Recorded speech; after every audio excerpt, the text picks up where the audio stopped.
আসসালামু আলাইকুম। কেমন আছেন সবাই? আশা করি সকলেই ভালো আছেন।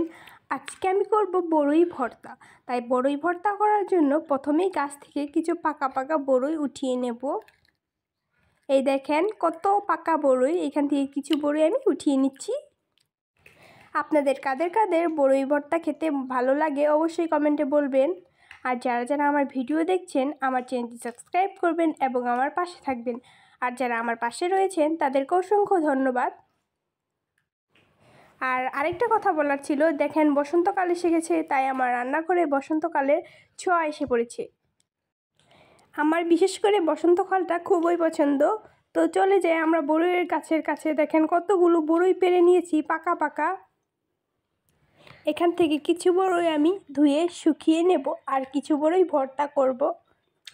তো পানিতে বড়ইগুলো ভালো করে ধুয়ে বোটা ছাড়িয়ে শুকাতে দেব।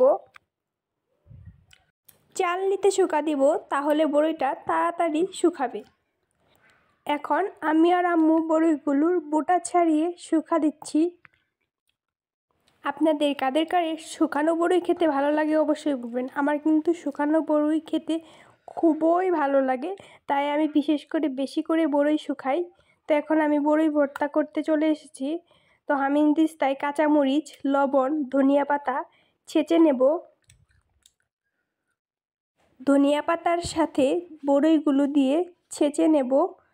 বড়িগুলো ভালো করে ছেঁচে নিচ্ছি, সবগুলো বড়ই আমি ছেঁচে নেব।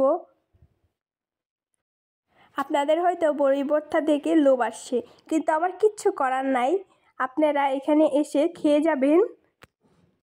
আমার বড়ই ভর্তাটা প্রায় শেষ। এখন আমি এখানে কিছুটা কাসুন্দি অ্যাড করে দেব এবং একটু লবণ দিয়ে ভালো করে মেখে নিয়েছি। আজকের মতো বিদায় নিচ্ছি। আল্লাহ হাফিজ।